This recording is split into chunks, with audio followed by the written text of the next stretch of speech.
Hello, everybody. Welcome. I got Jamal, the man of the hour, the mind of Jamal. Hello, Will. Hey, I want to thank everybody for watching. You know, I'm streaming right live on Facebook, of course, and we're streaming live on YouTube at the same time.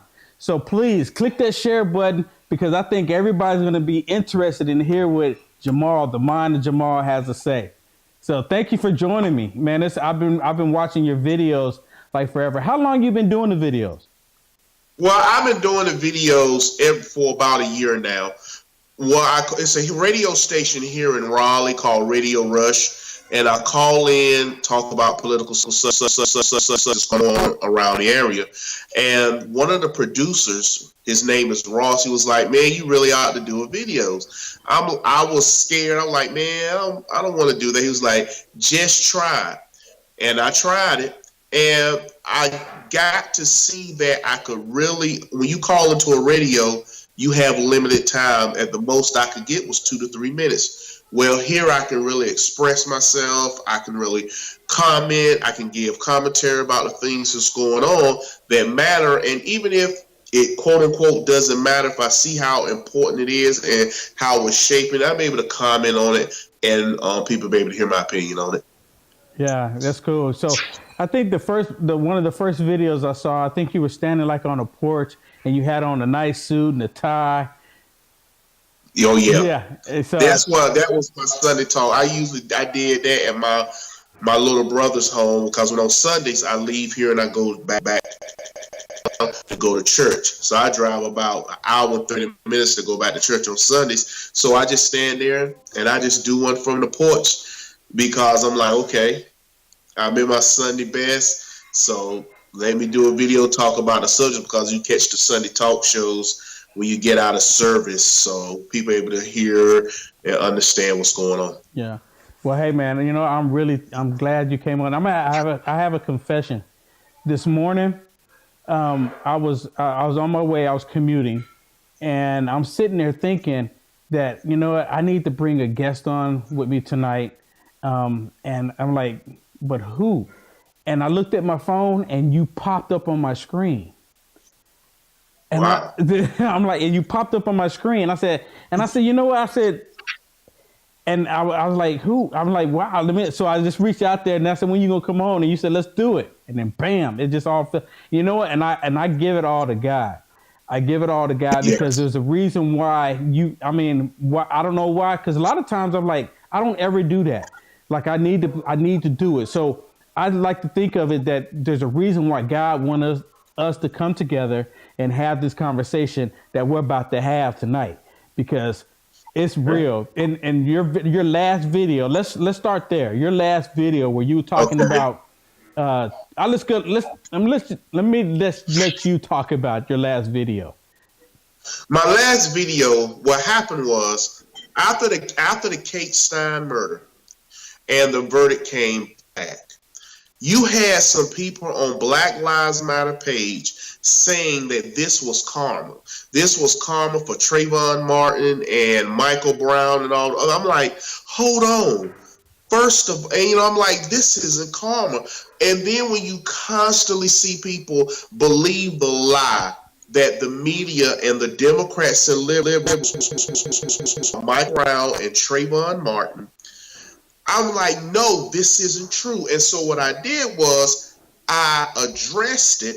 But of course, when you have people, coon, house nigga, coon, Uncle Tom, that set me off. And I try to be peaceful. But when I came in the video and I had just gotten off work because I had my little brown sweater on. Because work was kind of cold over here in North Carolina.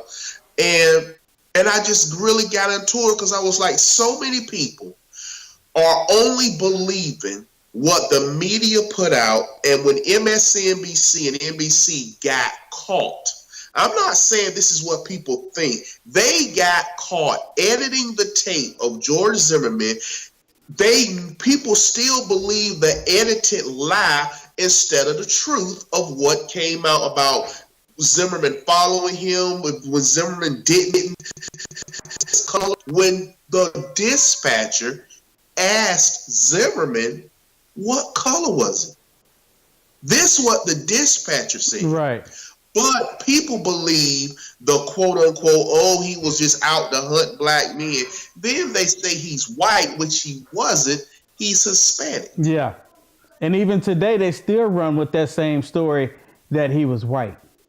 Even after everybody knows. Well, to me personally, I kind of think that's Democrats and the liberal media playing politics. Right. Because when they paint him as white, they know the Hispanic community, especially down there in Florida, because I do believe Zimmerman is Cuban descent. They come together and they come together and they defend each other. And so what to keep the liberals to look like they're saviors to the black community, worse to the black community than they ever could. Oh yeah. They paint him as white, so if they tell the truth, Latinos are going to be like, hold on, this man, yes, he's been a complete moron after the trial, but that night when he interacted with Trayvon Martin, this man was defending himself. Right, this right. man was on the ground getting his head bashed into the concrete. Yeah, yeah.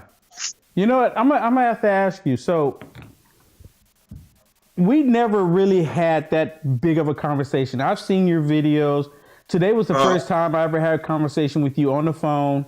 And when I listen to your videos and what you're saying, it's like we're on the same accord. It's like we've been reading the same book. Where did you come to the realization? Because to me, it's awesome to see another black man that sees what's actually happening here and see how they're attacking white people, because it's the same, like you said, with George Zimmerman. They want to make sure they label him white, because then it causes the issues. It causes that drama that they want, the racial tension. Well, what started me off really was one church. Church really opened up my eyes because at one time I was liberal. I was a no good piece of trash drug dealer. That's what I used to be at one time. Huh. And when I sat there and I changed my life, my mother and my father got sick, and I really had to change my life. And I really sat back and I thought about things and saw the consequences of it. I sat there and I started thinking, because the NAACP used to drive past us, tell us to vote, but don't tell us to stop doing what we was doing. And when I start seeing that, and vote this particular people, then I start looking at the people you wanted me to vote for and start actually seeing what were they doing. They weren't doing anything. They were coming to the community, coming to the church, or coming to the community center every two years, sometimes every 4, just to say hey and wave and keep going. And so when I started really looking, somebody challenged me one day. I was in Nash Community College, and someone challenged me. It was right after the Al Gore, George Bush presidency, the election. Right. And someone challenged me. And when I couldn't stand it, the internet was in its infancy. So, you still have to go back to books, and people used it. It was Yahoo. People remember Yahoo. Well, what ended up happening was he challenged me, and I ended up looking stupid. And then when I started looking and looking, I'm like, wow. These people doing. Then when I sat down and had a conversation with my mother and my father, who been through it, they know what real racism and segregation was. And when they sat there and said, this is what we see, Jamal, this is what we see doing, this is what we see these young teenagers in the streets. Because one of the things about Black Lives Matter, and this is still part of how I changed, they always talk about when Hillary Clinton said that young black men were predators. Yeah. And that Bill Clinton locked up a lot of black men. However, people don't remember that the black community and the preachers came to the Clinton presidency and asked all about the gang banging and the shootings to help stop it.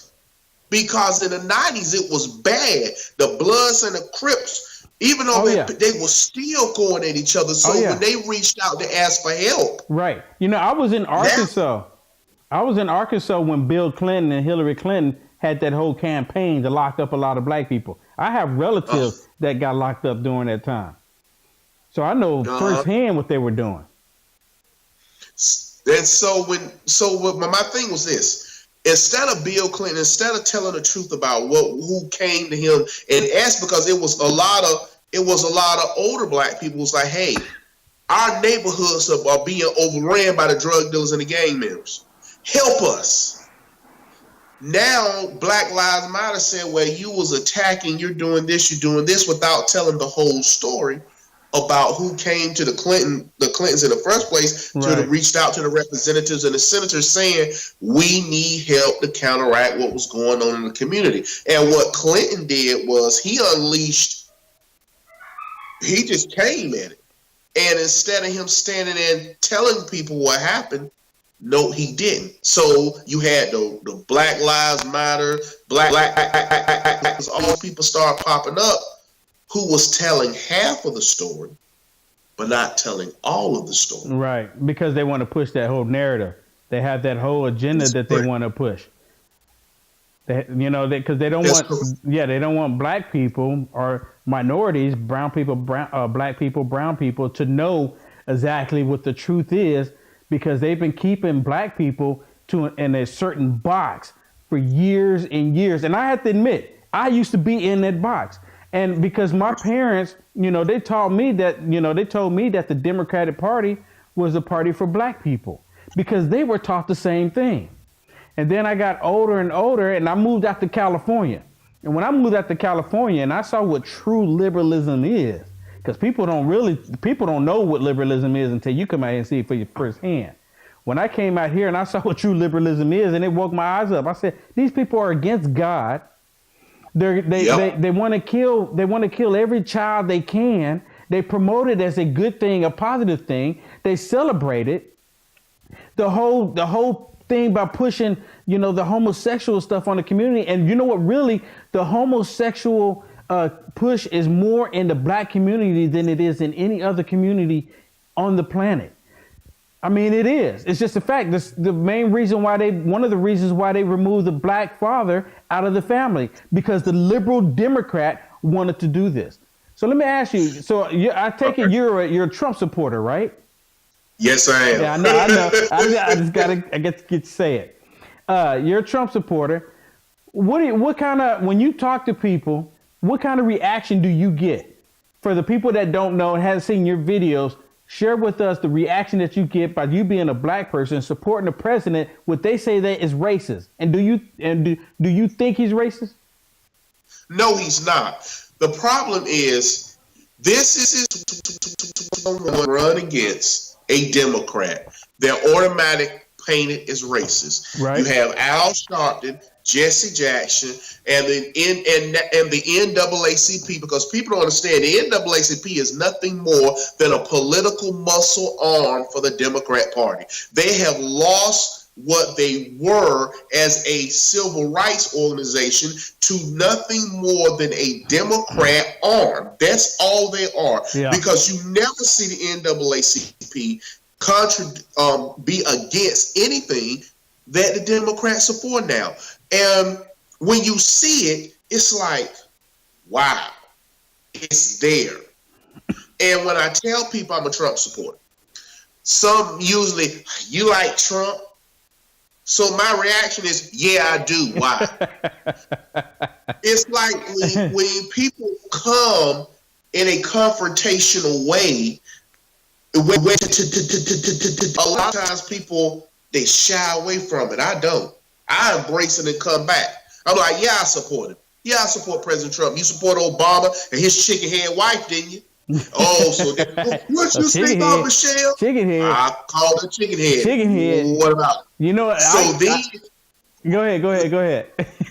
So then we're getting into a debate. Well, this is let me tell you what President Obama did. Let me tell you how the black community voted. Let me tell you how he duped the black community. Let me tell you how they forced gay marriage on the black community when in 2008 they had Proposition 8 in California, and it passed because 75% of the black community supported Proposition 8, the ban on gay marriage in California, right, which it shook California. Right. But what ended up happening was they start coming at black people trying to say, oh, discrimination. Oh, they gonna ban you from the counters. Oh, segregation is back. And then these black leaders start coming in, start taking and sipping the Kool-Aid. Oh, we don't want to discriminate. It's just a way of discrimination. And you're like, yep. No, this is what God said marriage is between a man and a woman. Science says only a male and female can reproduce. What is wrong with you people? Yeah. And then you gonna tell me that you support killing children? Yeah. You gonna tell me that we're being murdered and killed by the police, but when you go to an abortion clinic, you don't protest that. What do they have to do? Just so y'all can get mad, put a police station outside the abortion clinic for you to protest it? Really? Exactly. And they and when it came out of WikiLeaks where Hillary Clinton was a Satanist, and they still support it. And what really gets me is that you have a lot of these people, they call themselves Christians, and they still, knowing Hillary Clinton, what she's about and what she's done, they just say, well, I don't support that, but I'm gonna still vote for her. That's stupid. That to me, when I hear that, that's the same thing I heard about Barack Obama in 2012. Yep. He openly came out and said, I support gay marriage. Yep. You had preachers in the pulpits say, I disagree with him, but I gotta support him. How did you come up with that logic? How can you say you're going to support somebody that is openly shaking his fist at the Bible and at God and telling us to turn the other way? Then when he came out with abortion, people forgot what was worse, what he said about abortion. When he sat there and said he didn't want, if his child, I think it was Melina, the youngest one, had gotten pregnant, he don't want her to have to deal with that the rest of her life. That right there told you the mentality he thinks of a life. Yeah. A mistake. Yeah, that's crazy. No, that wasn't a mistake. She willfully laid down. She engaged in sex because people say, oh, STDs, STD. No, KID, KIDSs. That's what you get from sex. Not STD, but KIDSs. So they paint children as a simple mistake. And now you come into the black community where we have the highest abortion rates. You want to know why these kids don't have respect for life? Because they feel if I get a woman pregnant, I go get rid of the baby. It's nothing. Yeah, so they think that. Yeah, I mean they use it as a tool of birth control. I mean they straight up say it's okay. I'll just get rid of it. And then you have some of the dudes talking about, well, I'll just punch her in the stomach. She get pregnant. She don't get rid of it. And that's crazy. I know you've heard that too. And I mean, like, this is the mentality of this sick planet that we live in. Just imagine if someone had the same thought about them when they were in their mother's womb, and all these people that's trying to go out here and push for abortion. What happens if their parents did the same thing? Then they wouldn't even be here to be having that nonsense, talking that craziness. I mean, it's like they don't put two and two together. Because they don't want to. Here's what I think I've learned.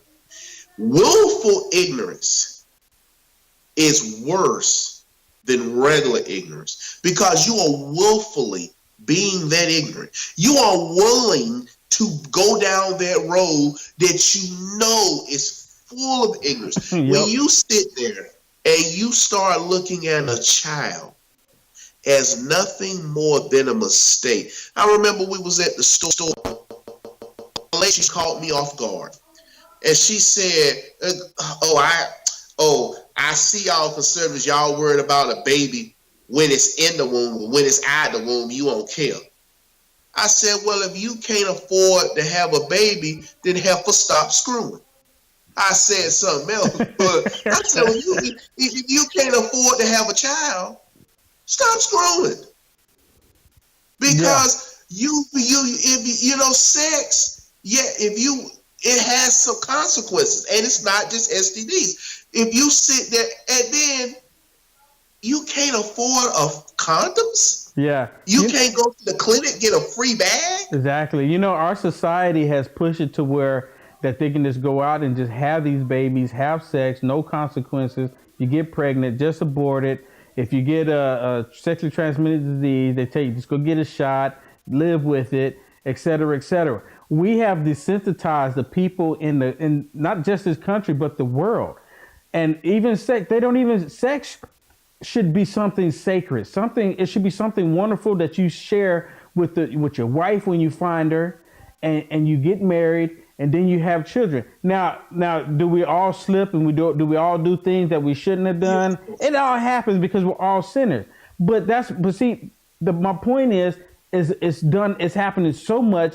It's shown to us so much, even on TV. You turn on TV. That's what I was about to say. You turn on TV, you turn on movies. They even have these shows where kids, and teenagers in high school showing that they have sex, and they put it across as if it's just normal or you should be doing it or it's okay to do it. And if you're not doing it, it's an issue. It's like we completely lost as society. But I'll tell you this much. With us being such a sinful nation and opening everything up, I thank God that we have Donald J. Trump as our president and not Hillary Rodham Clinton. Because had she been president, these men think they got sexual harassments on them right now. Had she been president, my goodness, we wouldn't be able to come in here and talk about it right now because they want to shut us down. Hillary. All I see with Hillary Clinton is off with their head, off with their head. That's all I see with Hillary Clinton. That's exactly what she's been doing, off with their head. No, nothing else. No trial, nothing.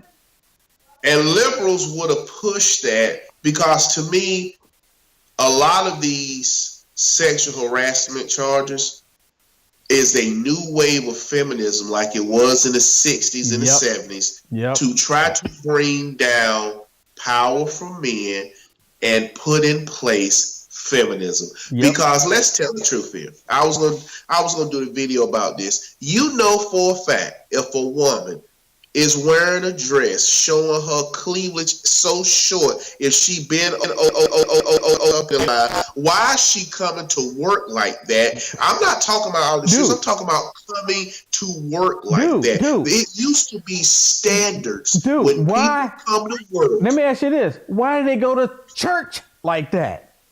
Oh God, don't point that. Oh, I'm gonna tell you why. I'm gonna tell you why they come to church like that. Tell me why they go to church like that.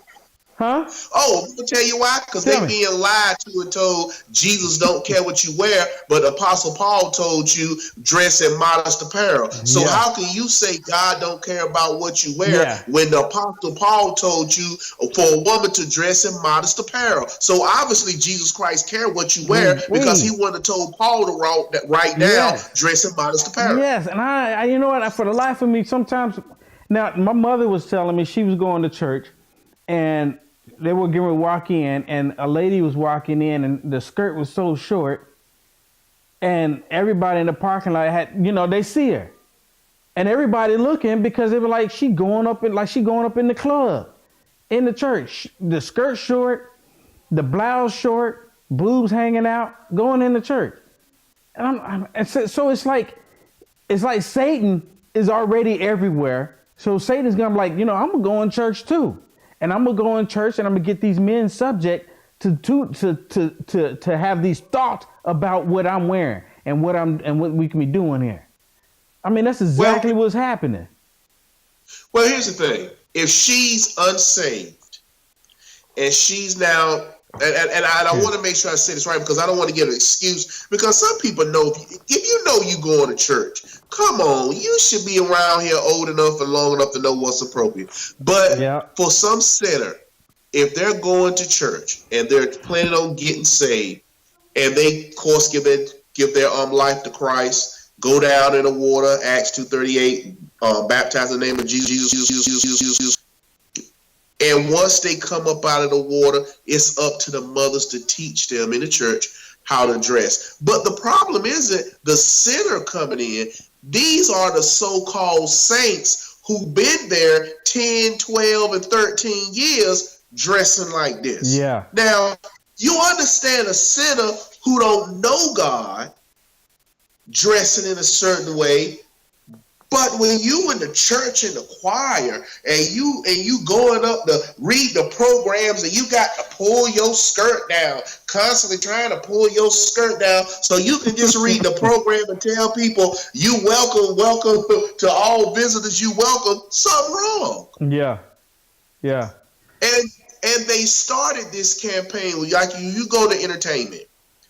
They always show young, especially cartoons, and in the TV, they want to show women looking sexier and sexier and sexier and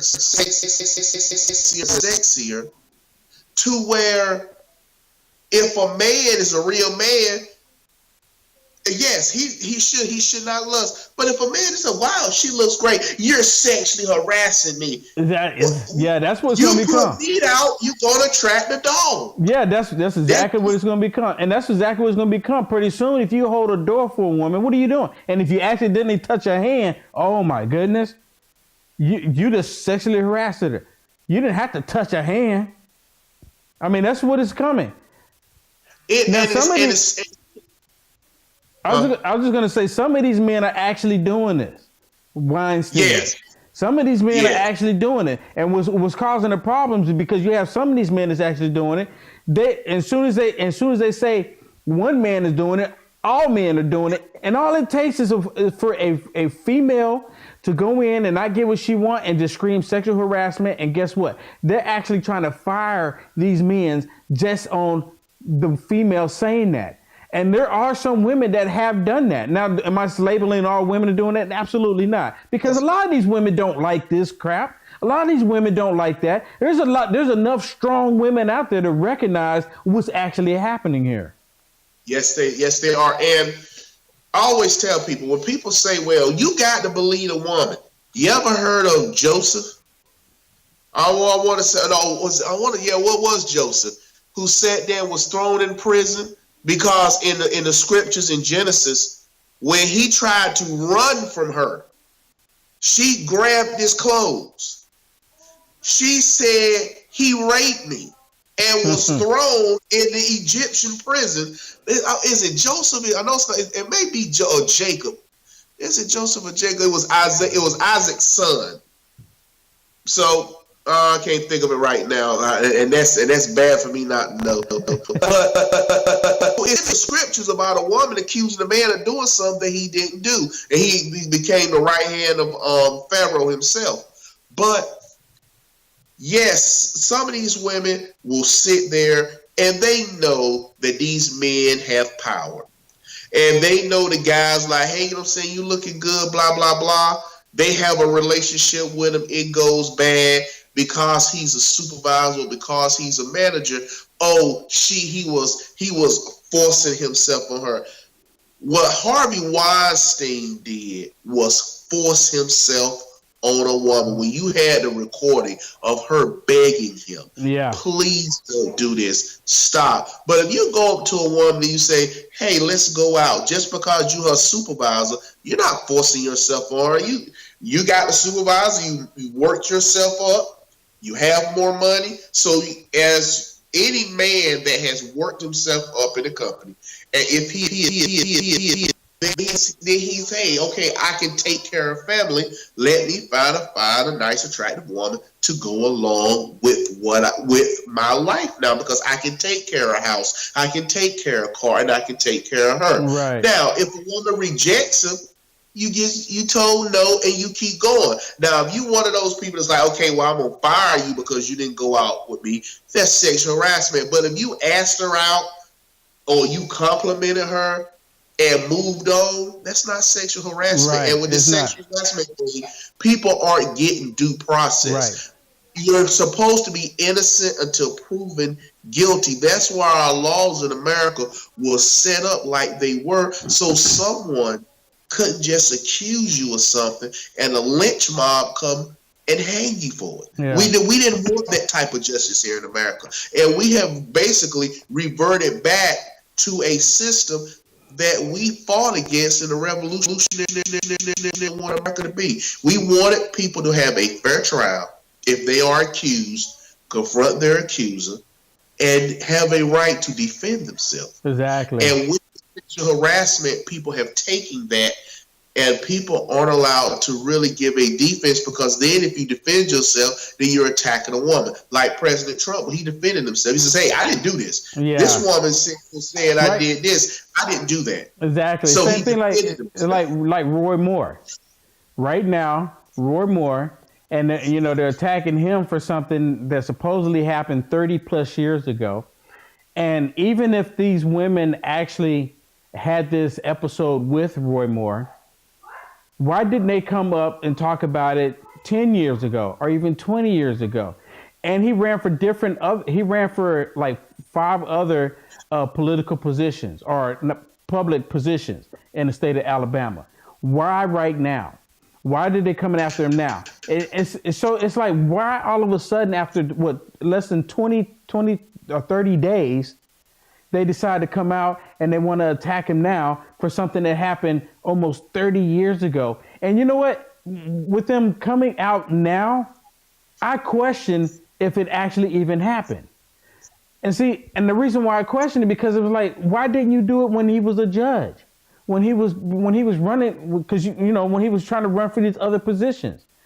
Why do it now? And because I think the main reason now is because the liberals, the Democrats, they're absolutely butthurt about exactly what happened with the election, and they want to try to get at every Republican throughout the entire country that they can, especially if you're a conservative Republican or a conservative Christian, even more so. And with him trying to keep the Ten Commandments up, him speaking out against Yep. homosexuality, the liberal left, they want to lynch this man. They want to kill this man. And then I get a lot of people be saying, well, how are you gonna support Roy Moore? And they try to do the same thing what they did with him and Trump. They try to say he's a racist. They try to say he's against women. He's a molester. They say he's a pedophile. And in order to be labeled these things, you have to be convicted for them. And when you turn on the media, the first thing they say is, "Oh, look, he's a pedophile. He's a child molester." And they fill everybody's head with this nonsense, and they take it and they run with it. It's just like you said earlier with George Zimmerman. The media is a powerful machine, and they know that they're powerful. But the problem is like CNN, they know that they're losing. That's the very reason why they came out with this whole Apple commercial. This is an apple, and they got now they got the teeth go across the screen, and this is the distraction. But no matter what happens, this is an apple. Why you got to make that? If you're not fake news, you're not fake media. Why do you have to convince people that you're not? I mean, see, they're losing. Well, let me go back to the Roy Moore thing. And what's something you just hit on that was real good. People forget when gay marriage passed, Roy Moore was the judge in Alabama who was telling them don't recognize it. So you mean to tell me these people didn't come out then if they had something against him? Yep. When he was fighting gay men, he was on the morning show on CNN. And he told Chris Cuomo, well, if they told you to bring slaves back, would you do it? So tell me, why should I support gay marriage? And he told them, this is evil, this is wrong. Mm-hmm. They didn't come out then. But soon as he run for public office, yep, they came back because what happened? The Democrat Party, liberal trash, brought out their playbook on Donald Trump. They dusted off stuff from the 1960s and the 70s and threw it all at him, and it didn't work. It didn't work. So now they came back. Right. They ran the same playbook. They got Bill O'Reilly. See, they tested the waters. Sure did. They got Bill O'Reilly. Sure did. But what ended up happening was Harvey Weinstein. Other women was like, well, hold up.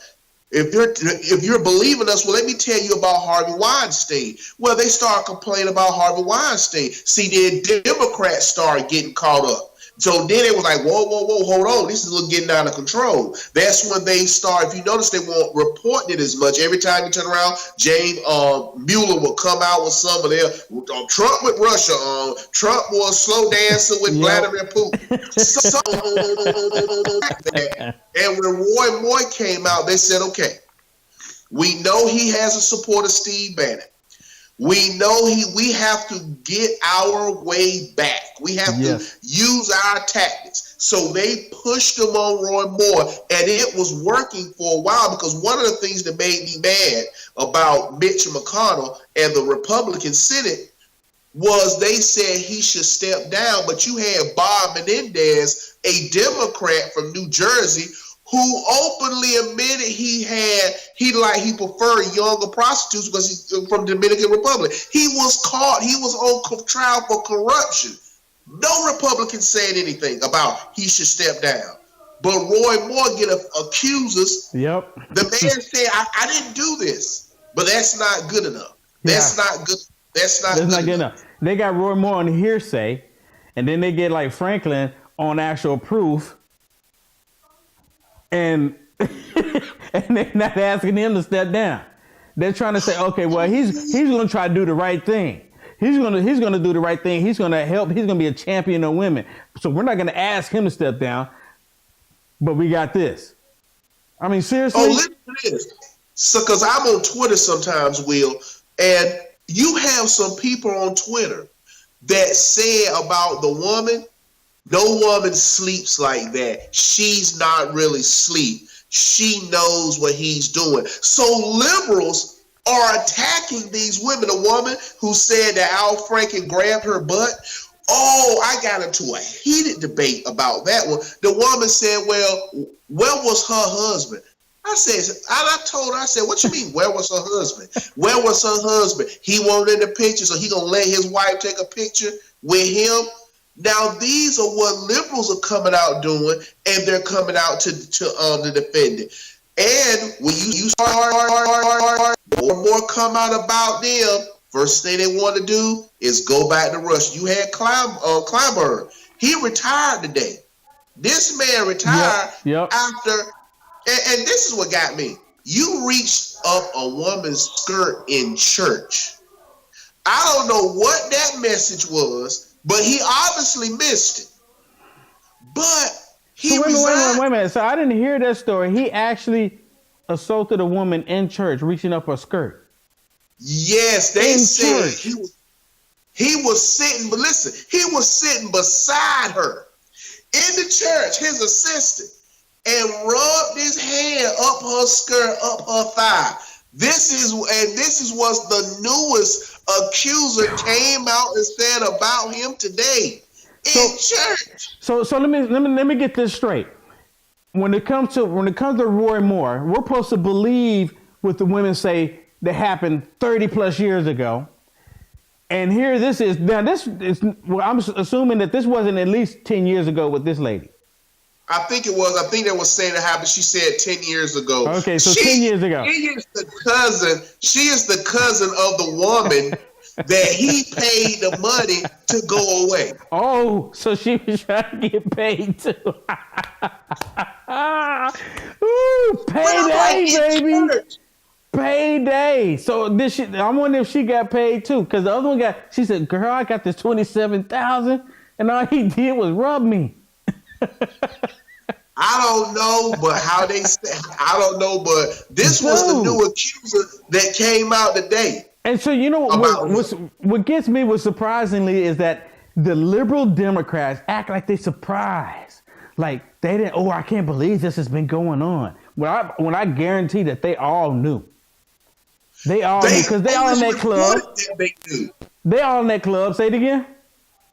Oh, it was reported that they knew, because some of these, like, I was listening to Rush a couple weeks ago, and he was, because, you know, sometimes Seth Rich, the guy who do Family Guy, him and Rush, he actually liked Rush Limbaugh. He's a liberal, but he says he liked Rush, he liked hearing and listening to the Rush Limbaugh show. And they had clips of people making jokes about Harvey Weinstein, Kevin Spacey, and other things like that. So people was putting it out there a little bit. Somebody was writing jokes about it, but nothing was done. But long as if you are a Democrat donor, they don't care. These people sit here and claim to be champions of women's rights. And when you come to find out, these are the biggest bunch of alligator predators running around, sitting up. And when you heard that Harvey Weinstein, Democrats should have sat there and really did an inventory. And then not to only get it worse, when President Trump, on his inauguration day, he sat there and you had Ashley Judd and all those women who did the march with the little pink hats on. The kitty cat hats.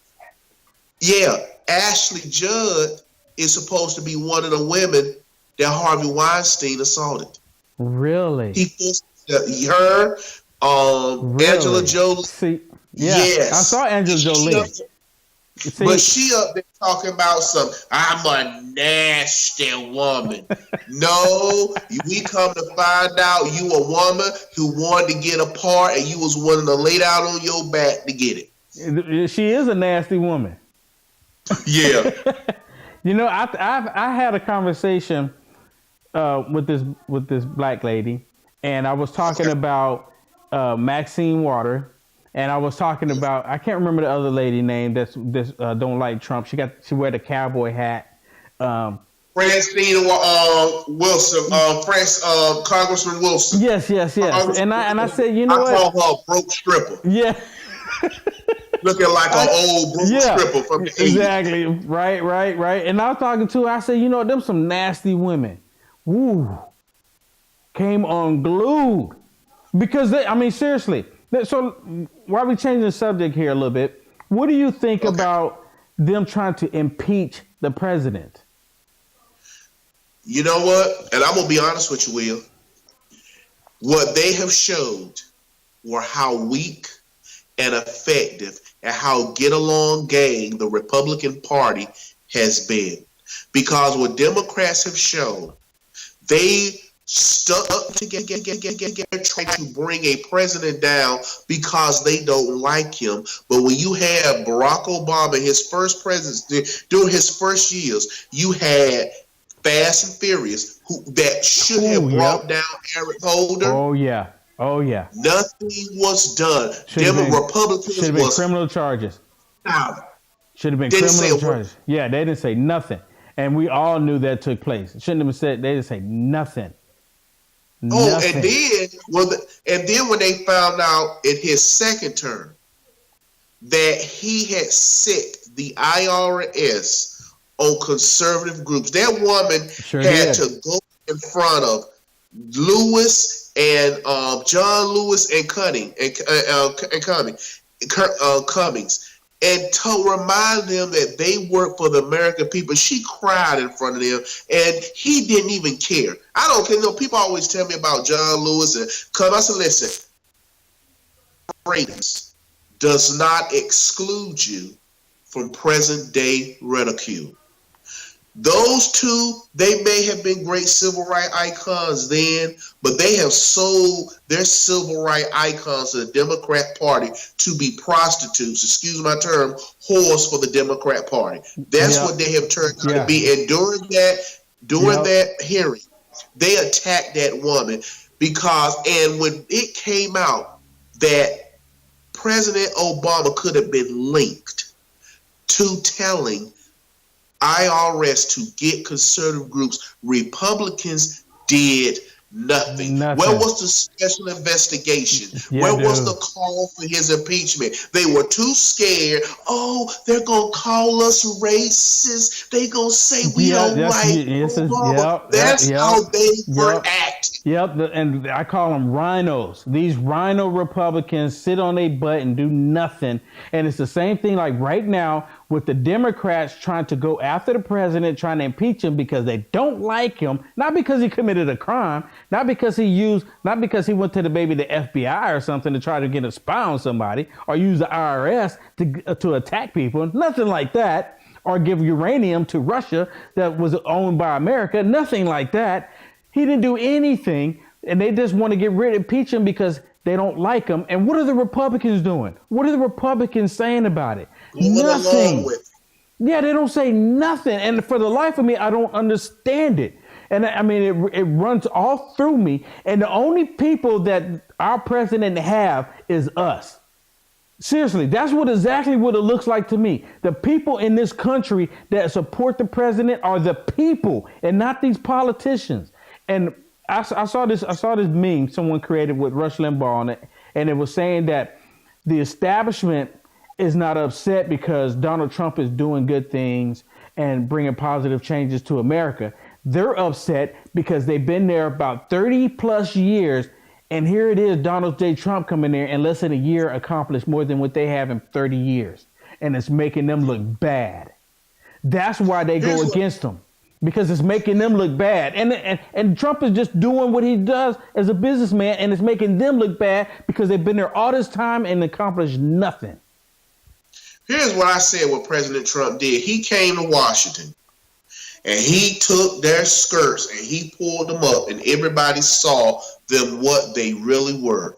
A bunch of henpecked, sissified, jelly-belly Republicans. They have been sitting back telling us to donate, give money, get out here, support the candidates, for them to go to Washington and sit back with their cigars and do absolutely nothing. And the Democrats do that. Because here's the thing now, and here's what don't make any sense.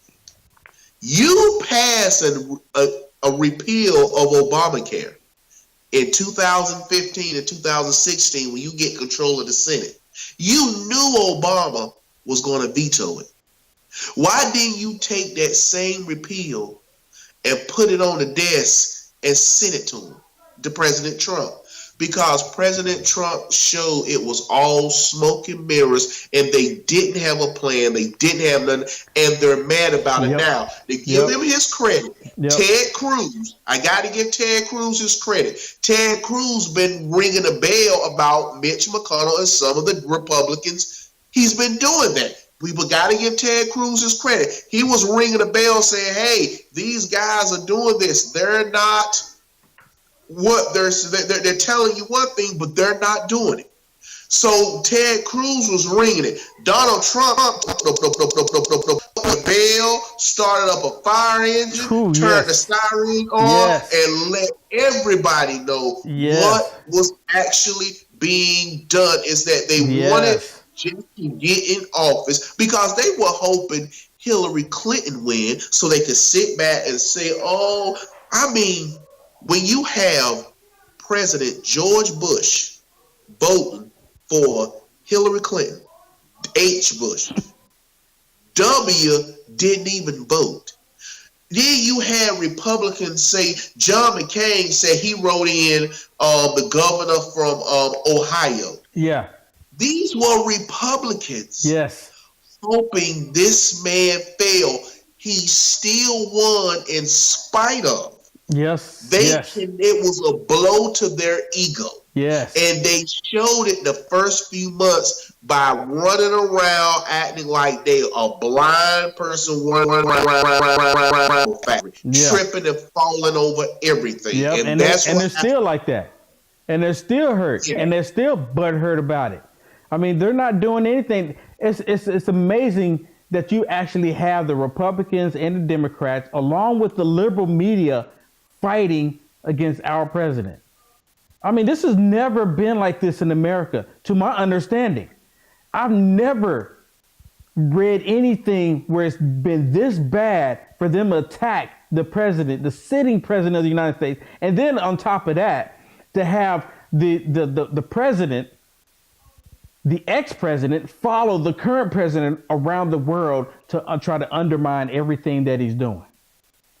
That's never been heard of. That's why I tell people, I say right now, there's a coup, there's a soft coup going on right now, and the liberal media is pushing it. And we, the people, a lot of us don't even recognize what's actually happening. We just see the craziness happening. We see them bickering. We see them fighting, but we don't actually see what's happening because of what they're doing behind.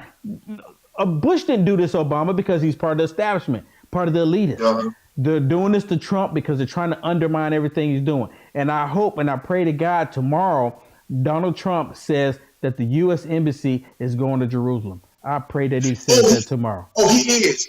They said that tonight on Fox News. I just got an alert right there on my phone that just said when I was sitting up there taking my finger trying to push it down because it'll come across. It's that there instead. He's going to say that tomorrow. Yes. And so he is making a stance. He is doing it. He is doing what he promised. Yes. And people are mad at President Trump because he's actually trying to keep his promise. He said he was going to ban certain countries from coming in America because of their ties to radical Islam, Islamic terrorism. Guess what? He did it. Yeah, yep. It went through the night before last, right? The night before last, it went through. The Supreme Court, the Supreme Court pushed it through. Yep, sure did. So he sat there and said, I'm going to talk about building a wall. He said he was going to start deporting people. Everything this man has said he was doing, he's trying to do. That's why they judge shop. They go to Hawaii. They go to Washington, California. And they go to these areas to get those judges that Barack Obama put in. And then what's worse, some were George Bush appointees. See, a lot of people is Obama. No. Oh, yeah. One of those federal judges was a George Bush W appointee who sat there and ruled against the travel ban as well. So the establishment is trying their best because they're mad. All this time, they have been controlling what's going on, who does what. And to Yep. have someone and shake it apart and tear it Yes. apart and Yes. don't care. You couldn't buy him. He didn't need their money. See, they don't report that President Trump is taking his whole entire salary and giving it away. His salary as president, Yeah. he's giving it away. He's taking $1. He's taking $1. Oh wow! I didn't know he had took that. Yeah, What I heard the statement I heard, he's taking $1 because he has to take something because to make it official, whatever. So then he can give it away. He takes $1. Okay. He takes $1. $1. And listen to this. And here's another thing that people brought up. President Trump came in as president worth $4.5 billion, which I believe is more, but they said 4.5. He's worth now 3.9. Obama came in at 3 million, left worth more than 40 million. Oh yeah. Hillary Clinton and Bill Clinton left owing money, and now they're worth 100 million. Ooh, yeah, it's ridiculous. I mean, because of all the deals that they were working through. I mean, everything that they did. So let me read this to you real quick. So this is, and a lot of people try to say that Donald J. Trump is racist. He doesn't like black people, et cetera, et cetera. The same stuff we hear all the time.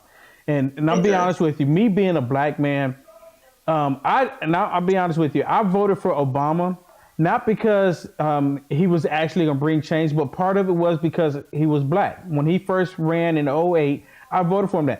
And to come to find out, there was a lot of white people that voted for him too, because a lot of white people saying, you know what, it's time to have somebody different than what we've had in there. There's been multiple white people that say that. And now what's really crazy is these same white people that voted for Obama voted for Trump, and now all of a sudden they're calling racist.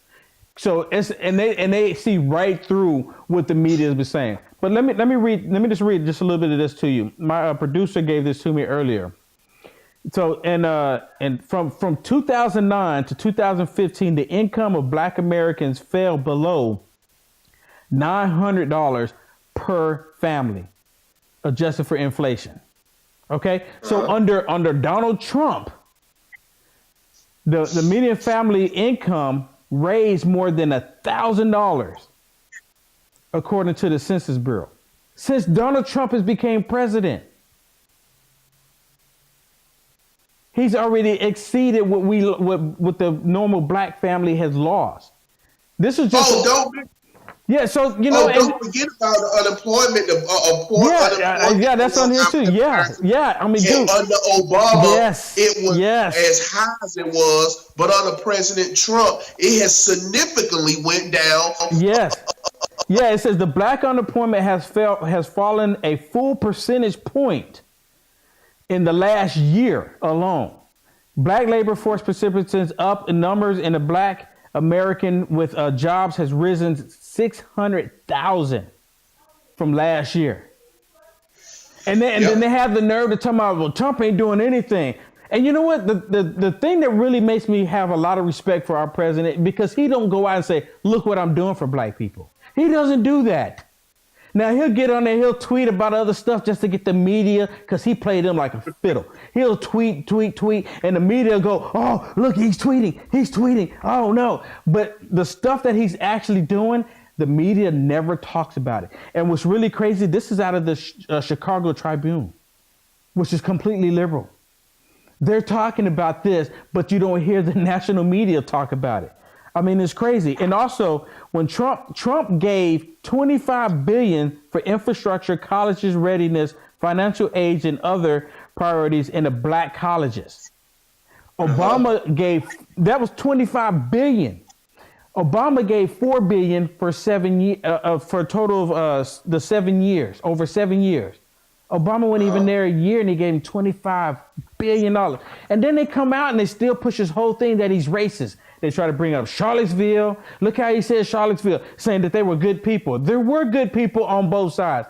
That's what he was talking about. And they said, oh, he said it was good people. as if only Democrats are good people, when Democrats are the ones that's trying to destroy this country, when it's Democrats that's trying to kill every baby that's in the mother's womb, when it's Democrats that's trying to change men to be women, when it's Democrats that openly support the group Mambla, when it's Democrats that openly support pedophilia, when it's the liberals openly walk around want to have everyone butt naked, dressed up and acting all gay and flamboyant and stuff. It's the liberals that's doing everything of Satan, but then they talk about Trump because now he's having prayers once a week in the Oval Office, and he's doing everything to try to make America great. He's helping black people out, but he's the bad one. Well, here's the thing. They know for a fact. They are scared because President Trump actually, he got 13% of black men that voted. And he got, I thought to say 8% of black women. And they add the number, they say he came up to about 9%. He got more black vote than Mitt Romney, and I want to say George Bush. He got more of the black vote. The thing is, they know that the black community, let's tell the truth, Will, the black community go off on emotion. If you want to get black folk, tell us something that's going to, majority of the community, tell them something that's going to be segregation and racism. They're going to sit there, hold on, we can't allow this. And they won't research it and bring it up or actually find out the facts of what's going on. And the Democrat Party know that. Yep. They want President Trump to fail, and the media has figured it out. He doesn't need them. See, the media thought they can make or break someone. Yep. They and it's do. They're trying to break him. It's killing them. But he's winning against them because you had a fake story came out Friday. You had a fake story came out today. And people are seeing that the media are in such a rush to get the story. And if it's against him, try to say, "Oh, he's going to be impeached. He's going to be impeached. He's going to get locked up." To where they are careless seeing that. I always say, if you can put quote unquote common sense gun control, then you need common sense press control. They need to be held liable when they tell lies, and they need to be sued, and don't run and hide behind, well, it's the First Amendment, it's our source was wrong. Well, maybe you need to slow down and try, and before you try to put a story out there, be the first one with the story verified to check to make sure it's correct. And the media has gotten away with it. They went at one time. They used to report black on black crime. Then when many of the community, the so-called black leaders, well, you're reporting these crimes and it's making us look bad. So they start reporting the crimes. The murder rate card going back up because they were like, hey, nobody cares. Nobody see what's going on. So the media was willing to go along with whoever is going to push the agenda of the Democrat Party, because majority of the people in the media are raving liberal maniacs. Yep, absolutely, 100%. Hey, Jamal, man, we've been on here an hour. Wow. But dude, I could talk to you. We could have this conversation all night. I mean, seriously. I apologize, Will, if I was a little nervous because I was a little nervous, and I'm like, okay, I'm actually live. This is live TV right here, and people are going to see me live, and I'm like, I was a little nervous, and I was trying to make sure I was, making sure I was getting it right, because, like I said, I watch you, Will. And it's like, okay, well, I'm on Will's show. I'm actually here. I'm actually talking to Will Johnson, and I'm nervous at the same time, trying to make sure. See, I don't get it, because I watch yours and I'm like, dude, Jamal, I love what he's doing. So, dude, you know what? I like to look at it like this: we're all God's people. We're in this battle together. And I want to fight against this liberal media that want us all fighting because of sex, of religion, of color, of nationality. I don't want any of that. I don't want us fighting for any of that. Now, it's the liberal media that's always constantly pushing that. And I just like to think of us as good Christian men with faults, because I have my faults. And Oh yeah, I got I mine. have my faults, you know, so I'm not perfect by any means, but I think we all have to help each other out, and we all have to stick with each other as much as possible. Hey, and you know, I want to thank you for joining me, man. We've got to do this again. I'm serious, because there's so much that we didn't get to, and there's so much that we want to talk about. I really want to, next time when we come on, I want to talk about how black people, how do we think black people got to where we are, and how we think we can help black people to move on and realize that it's not white people that's doing it to them, it's the liberalism that's doing it to them. You know, I want to get into all of that and talk about so much more.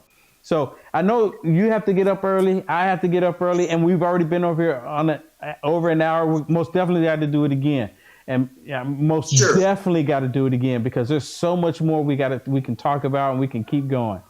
All right. No problem, Will. If Hey, so your viewers say, well, he was acting a little nervous, a little shaky. I fought the shakiness and scaredness, but yeah, I was a little nervous. But like I say, thank you for having me on and allowing me the chance to talk and engage and actually talk to you and engage with you, because I'm having fun. I'm having fun. And just real quick before you say about the black community, it took 50 years for us to get in this mess. 50 years. Yep. And it's going to take us almost to that same to get out. And it's going to have to take us to have two voices. We had Booker T. Washington or W. Du Bois, Malcolm X or Martin Luther King. Right. Where did we go to where it only has to be one voice, and it became a liberal maniac, liberalism as the only voice for the black community? Yeah, that's horrible. But we'll talk about that. Yeah, it's we horrible. will Yeah, talk yeah, about it. I most will be definitely. glad to. Dude, there's so much we can talk about. We can go on. Hey, I want to thank everybody for watching. Like I said, we were streaming live on Facebook and YouTube at the same time. I'm most definitely going to have the Mind of Jamal back on with us again. And I want to thank everybody for watching. Jamal, real quick, tell everyone that don't know you and haven't seen you before how they can reach you and get a hold of you. Do you have a website? You have your Facebook? How can they get a hold of you? Okay, my Facebook page is Mind of Jamal. That's it. And my Twitter feed and my YouTube page is all the same, Mind of Jamal. So that way, contact me if they want to just send me a message or send me a comment. I will. Always try to respond back to my messages, and I try to respond back to comments, even the ignorant ones, because I'm pretty sure, Will, you get those cool house comments. Then it's like that's really all you got to offer. Dude, but, yeah. You know, that's how you get in contact with me. If you and I will be glad at any time, Will, if you call me and you say, hey man, you mind being up here? I have no problem. All I have to do is look at the house I'm working in and see how far I am. And like I said, this is good time for me, because here in North Carolina, it's only 23:30, because my is military time. My finance it's 11:30 p.m. here in North Carolina. So I still got a chance to get about 6-7 hours of sleep. All right, cool. Yeah, I do the same thing. I put everything on military time. So, hey, I want to thank you again for coming on. And I want to thank everybody for watching. Please go to UnitedAmericaFirst.com. And most definitely, don't forget, go to VoteDemOut.org. I will make sure to VoteDemOut.org. Yes, VoteDemOut.org. God bless you. God bless everybody, and God bless America. Good night. God bless you, Bill. God bless you.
Guest on with me tonight, and I'm like, but who? And I looked at my phone, and you popped up on my screen. And Wow. I'm like, and you popped up on my screen. I said, you know what? I said, and I was like, who? I'm like, wow. So I just reached out there, and I said, when you gonna come on? And you said, let's do it. And then bam, it just all fell. You know what? And I give it all to God. I give it all to God because Yes. there's a reason why I don't know why. Because a lot of times I'm like, I don't ever do that. Like I need to do it. So I like to think of it that there's a reason why God wants us to come together and have this conversation that we're about to have tonight, because it's real. And your last video, let's start there. Your last video where you were talking Okay. about let you talk about your last video. My last video, what happened was after the Kate Stein murder and the verdict came back, you had some people on Black Lives Matter page saying that this was karma. This was karma for Trayvon Martin and Michael Brown and all. I'm like, hold on. First of, I'm like, this isn't karma. And then when you constantly see people believe the lie that the media and the Democrats and liberals, Mike Brown and Trayvon Martin, I'm like, no, this isn't true. And so what I did was I addressed it. But of course, when you have people, coon, house nigga, coon, Uncle Tom, that set me off. And I try to be peaceful. But when I came in the video and I had just gotten off work because I had my little brown sweater on. Because work was kind of cold over here in North Carolina. And I just really got into it because I was like, so many people are only believing what the media put out. And when MSNBC and NBC got caught, I'm not saying this is what people think. They got caught editing the tape of George Zimmerman. People still believe the edited lie instead of the truth of what came out about Zimmerman following him when Zimmerman didn't. When the dispatcher asked Zimmerman what color was my life, and I really sat back and I thought about things and saw the consequences of it. I sat there and I started thinking, because the NAACP used to drive past us, tell us to vote, but don't tell us to stop doing what we was doing. And when I start seeing that, and vote this particular people, then I start looking at the people you wanted me to vote for and start actually seeing what were they doing. They weren't doing anything. They were coming to the community, coming to the church, or coming to the community center every two years, sometimes every 4, just to say hey and wave. and keep going. And then so when nothing I else. started really looking, somebody challenged me one day. I was in Nash Community College, and someone challenged me. It was right after the Al Gore, George Bush presidency, the election. Right. And someone challenged me. And when I couldn't stand it, internet was in its infancy. So, you still have to go back to books, and people used it. It was Yahoo. People remember Yahoo. Well, Yeah. what ended up happening was he challenged me, and I ended up looking stupid. And then when I started looking and looking, I'm like, wow. These people doing. Then when I sat down and had a conversation with my mother and my father, who been through it, they know what real racism and segregation was. And when they sat there and said, this is what we see, Jamal, this is what we see doing, this is what we see these young teenagers in the streets. Because one of the things about Black Lives Matter, and this is still part of how I changed, they always talk about when Hillary Clinton said that young black men were predators. Yeah. And that Bill Clinton locked up a lot of black men. However, people don't remember that the black community and the preachers came to the Clinton presidency and asked all about the gang banging and the shootings to help stop it. Because in the 90s, it was bad. The Bloods and the Crips, even though they were still going at each other. So when they reached out to ask for help. Right. I was in Arkansas. I was in Arkansas when Bill Clinton and Hillary Clinton had that whole campaign to lock up a lot of black people. I have relatives that got locked up during it. This is what the dispatcher said. Right.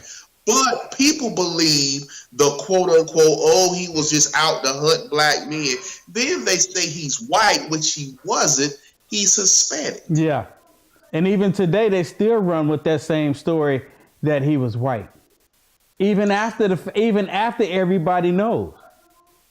Well, to me personally, I kind of think that's Democrats and the liberal media playing politics. Right. Because when they paint him as white, they know the Hispanic community, especially down there in Florida, because I do believe Zimmerman is Cuban descent.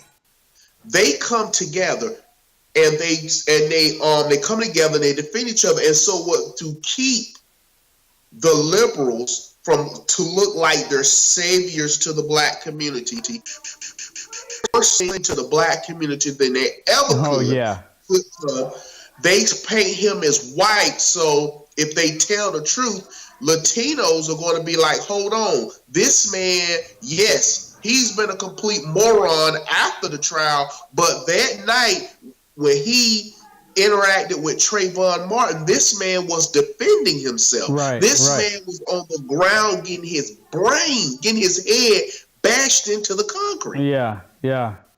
You know what? I'm gonna have to ask you. So we never really had that big of a conversation. I've seen your videos.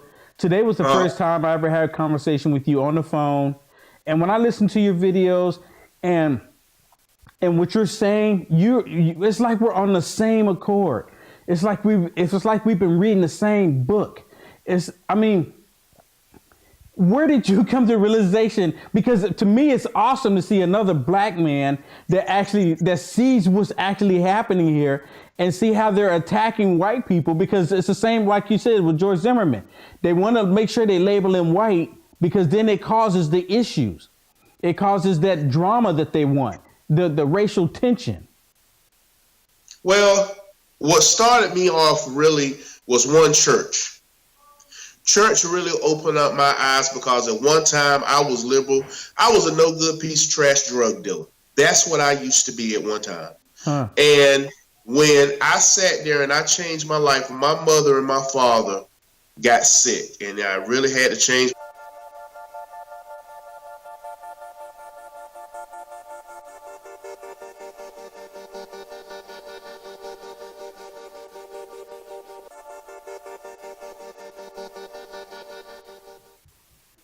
Hello, everybody. Welcome. I got Jamal, the man of the hour, the Mind of Jamal. Hello, Bill.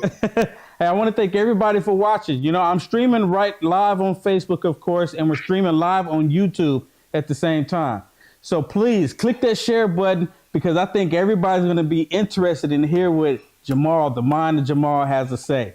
So thank you for joining me, man. I've been watching your videos like forever. How long you been doing the videos? Well, I've been doing the videos for about a year now.